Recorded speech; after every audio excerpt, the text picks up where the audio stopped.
From the opinion pages of the Wall Street Journal, this is Potomac Watch. As it happens, Lloyd Austin, the U.S. Defense Secretary, in Germany on Thursday announcing new aid for Ukraine. And Antony Blinken, the Secretary of State in Kyiv, announcing overall $2.6 billion in new aid, $2 billion in economic aid, and another $675 million in military aid, bringing the total amount of U.S. military aid to $15 billion to Ukraine. And let's listen to Lloyd Austin talk about what this new aid is. The new package includes more HIMARS ammunition, 105-millimeter howitzers, artillery ammunition and HARM missiles, Humvees and armored ambulances, anti-tank systems, small arms, and more. And nations of goodwill from around the world have stepped up as well. Kim, impressive package. A lot of this has been appropriated through Congress through that earlier $44 billion aid package, and this is just coming out in iterative steps. I want to go to another clip by Austin to talk about whether he thinks there's staying power by the West United States to continue to aid Ukraine. In terms of support from Congress to this point has been broad bipartisan support.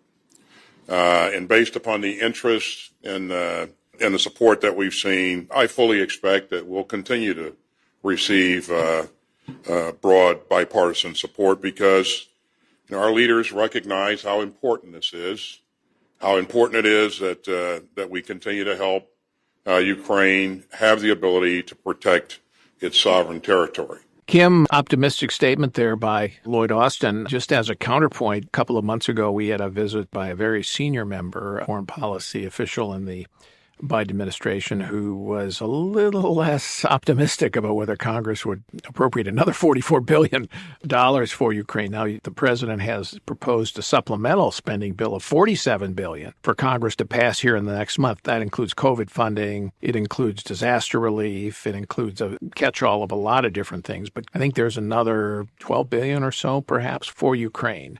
What's your sense of the politics of this at home? First of all, before that, just on this aid package that was announced, I think just one important point to make is that it's not so much even the numbers that are going out here, the size, but the quality of the equipment that is contained within. Just because, as we've talked about before, the administration wasted too many months, was just way too slow in getting Ukraine what it actually needed to succeed in this war. And so you saw that Austin led there with HIMARS, which are these mobile artillery rocket systems. These are the things that have really been helping Ukraine more recently. So it's good to see not just the amounts, but again, the types of equipment that are going to Ukraine. On the supplemental on additional money and staying power, I'm very concerned that this gets wrapped up in a domestic policy dispute. Democrats are ramping up, as you said, to take a continuing resolution and attach a bunch of things to it. That would include not just maybe this Ukrainian funding, but also money that the administration has been demanding for more COVID testing supplies, things that Republicans have really pushed back on. And Democrats view this as their last kind of cynical best shot to do a big spending package and hinge it on keeping the government open. I'm very concerned that because of that, it'll be easier for Republicans to vote down something just because they'll be angry over the tactic overall. Republicans are already calling for there to be a clean funding bill on more Ukrainian aid. I think if that were the case and Democrats did that, then there wouldn't be much of a problem getting through some more help. But if they're going to tie it and wrap it up in a bunch of domestic policy disputes, they could end up holding this hostage. Yeah, that's a very important point. And, it's just the sort of thing that could jeopardize bipartisan support for Ukraine. Joe, there's also, of course, enormous pressure on Europe, and that's fundamentally economic at this stage in Western Europe because of the energy costs that are soaring on the continent and leaving politicians to have to not only find alternative energy supplies to Russian gas and Russian oil, but also alleviate some of the energy cost pressures that are being visited on the population and on industry. I know you have been following this very closely in Germany and UK, and Liz Truss, the new prime minister, right out of the box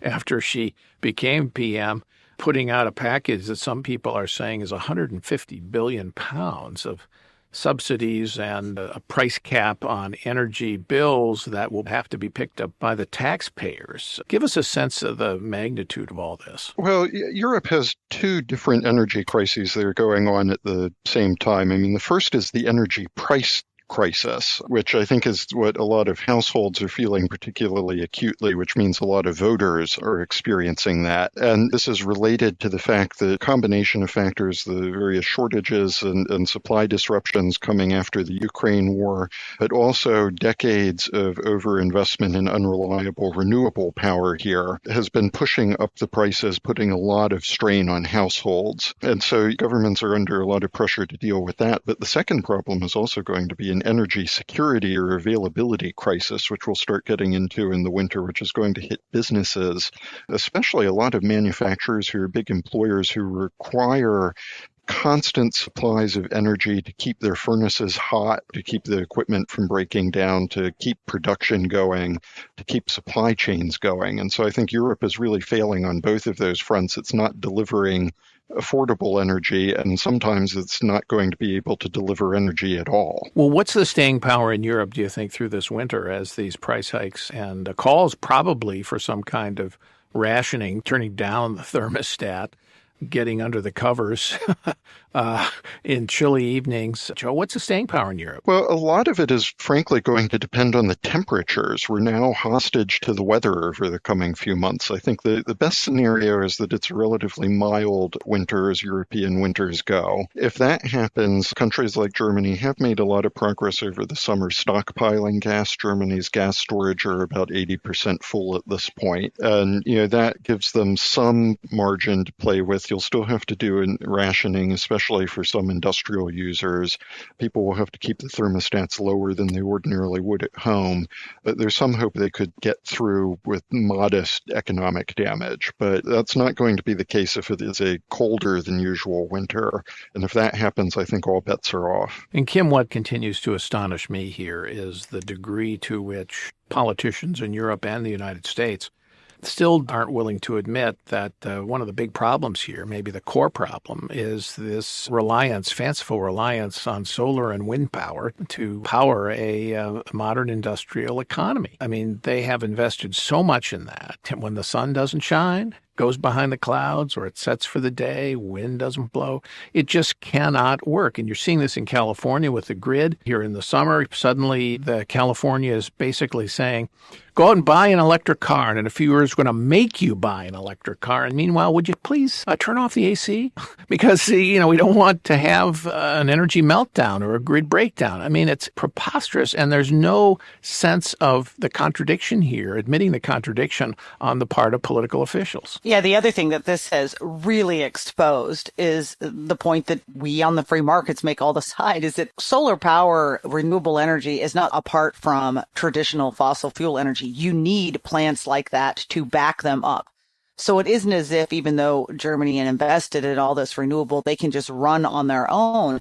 They're tied to these wholesale prices that are going up. And so it hasn't made any difference whatsoever in terms of the price hikes that you are seeing rolling out across Europe. But the other thing that just sort of astounds me, Paul, is the degree to which European politicians in particular at the moment are now increasingly trying to pretend that they can solve this by using kind of gimmicks, as it were, things that have never worked in the past and are likely to make things worse. If you want to solve a supply-demand problem, which is what they have at the moment, you either need to reduce demand, which they don't want to do because it requires, as you said, telling people to keep their thermostats low, or it involves increasing supply, which they've got a real problem with given the decisions that they've made in the past on renewables. So instead, you had the head of the European Commission coming out this week saying, well, what we're going to do is we're going to impose a windfall profits tax on suppliers and return that money to people who are paying high energy bills. And we're going to impose price caps. Well, anyone who's ever studied economics know that both of those things are only likely to probably reduce supply further as producers decide they don't want to engage in that, or they don't invest in more and future projects. So this is a bad decision they're making as well, too. All right, Kim, thank you. And thank you, Joe. You can email us, our valuable listeners, at pwpodcast@wsj.com. And if you like the show, please do hit that subscribe button. Wall Street Journal subscribers can also join Kim and Karl Rove and yours truly for a live opinion event. Can Republicans retake Congress? On Monday, October 17th at 7 p.m. That will be live in Dallas or streamed online. And for more information, go to wsjplus.com/opinion live for tickets and more information. And as always, we will be back here tomorrow for another edition of Potomac Watch.